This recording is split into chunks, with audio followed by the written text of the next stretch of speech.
गई दूध फैल गया। अब मैया यशोदा को बड़ो क्रोध आयो, संटी ले लई दारी के करुआ तो ना छोड़ूंगी, के कन्हैया तो ना छोड़ूंगी। आरे आगे बढ़े गोपाल और भजी पीछे ते नदरानी।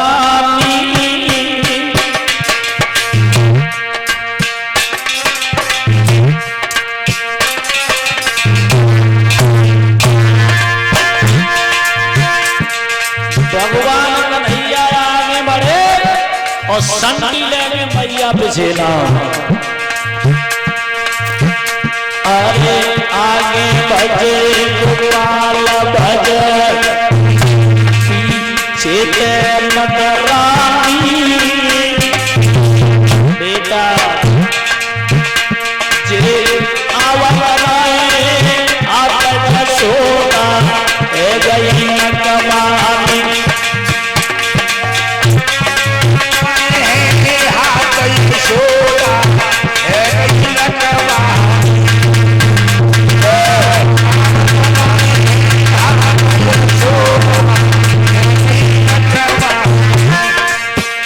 भगवान आगे बढ़े संटी लेके मैया दारी के करुआ ढाड़ो रहिए, आज मैं कोई छोड़ूंगी।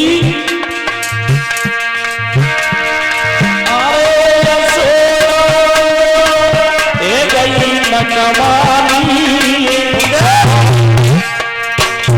जे आवत नहीं आता जसोदा गई न कमानी।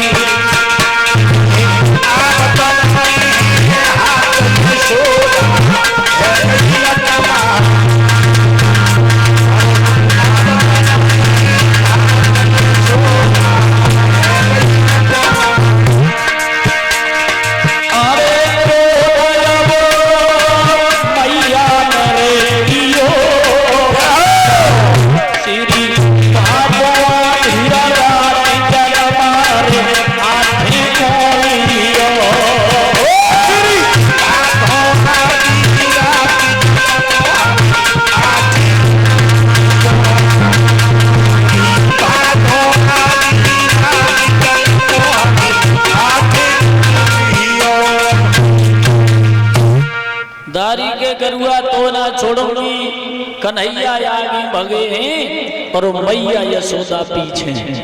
और जब बालका पकड़वे में नहीं आता है ना, तो ये माताएं खड़ी है आदि जगाती दारी के संजा को आएगो 8-10 दिन तक बांध के रखूंगी, तो ऐसो बांधूंगी तो भय तक किया दिया जाए। कन्हैया ने जानी में मैया नाराज है गई। मैया घर की तरफ मुड़ी है, कन्हैया भाज के आए, गले में गलवैया डाली। मैया बोले दारी के आगा पकड़ के बाएं खींच के लेके चंदई।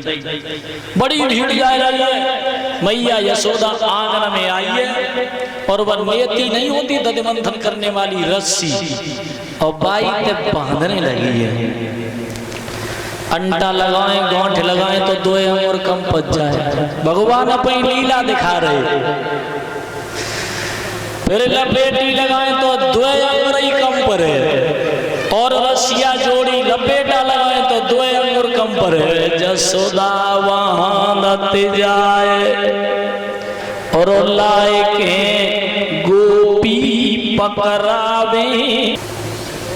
यशोदा वांदत जाए लाए के गोपी पकड़ावी और लगे न पूरी गांठ लपेटी कमती पावे।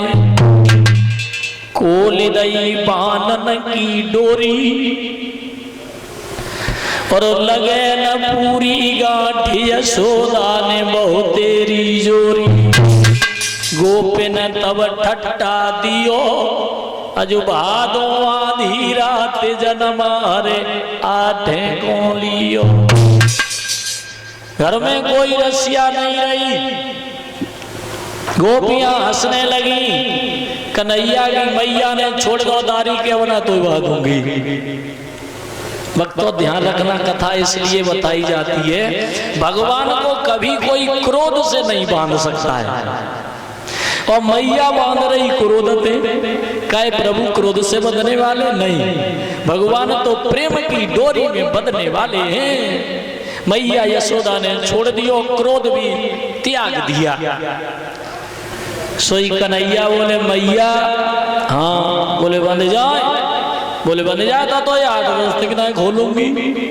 सो भगवान कन्हैया ने सब खुलवाई और वही नेती रह गई और वहां से पूरी गांठ लग गई, भगवान कन्हैया बंध गए। बोलिए गोविंद भगवान की। प्रेम के बंधन में नियम सब टूट जाते हैं और प्रेम नदिया में आकर के सभी आंसू बहाते। देखिए कहां वो परमपिता परमात्मा और आज नरलीला में बंध गए मैया के हाथों से। अब इन्हें याद आई, हमारे दरवाजे पर यमलार्जुन नाम के 2 वृक्ष हैं, इनका नारद ने श्राप दिया, इनका कल्याण करूं। भगवान ने ऊखल को बीच में अटकाया और उन वृक्षों को तोड़ करके जमीन पर डाला, उनका उद्धार किया। भक्तों वे बैकुंठ को चले गए, परीक्षित को शंका हो गई, कहने लगे अभी तो ये वृक्ष थे, अब ये कौन थे जो बैकुंठ को चले गए। सुखमुनि बोले राजन परीक्षित, ये कुबेर के बेटा थे, यमलार्जुन नाम वृक्ष बने, नलकूबर और मड़गिरी इनका नाम था।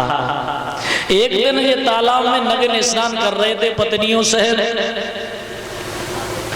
उसी समय देव ऋषि नारद आ गए तो पत्नियों ने वस्त्र पहन लिए, वृक्षों की तरह नग्न खड़े रहे। नारद ने श्राप दिया, जाओ तुम वृक्ष हो जाओ। सो पैर पकड़ लिए, प्रभु मेरा कल्याण कैसे होगा। बोले नंद के दरवाजे पर खड़े हो गई, भगवान के हाथों से गिराए जाओगे तो तुम पुनः बैकुंठ को आ जाओगे। धीरे धीरे कन्हैया बड़े होने लगे। सुखमुनि बोले राजन परीक्षित मित्र मंडली हो गई, रेता पेता मना मन सुखा श्रीदामा बलदाऊ छदम्मा। अब मित्रों के साथ में ये खेल कूद करने लगे, यहाँ तक कि भगवान कन्हैया माखन चोरी की लीला भी करने लगे। यहाँ हम आपको एक बात समझाने जाके घरे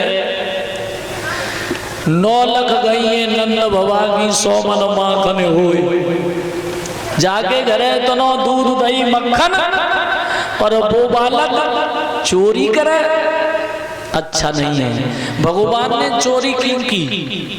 भगवान ने इसलिए की कि जे ग्वाल बालन केले नहीं छोड़ती हैं, दूध दही मक्खन मथुरा में जाकर के बेचती हैं, और मथुरा के मल्ले से खा पी करके पहलवान बनेंगे, और एक दिन हमें उनसे युद्ध लड़ना है।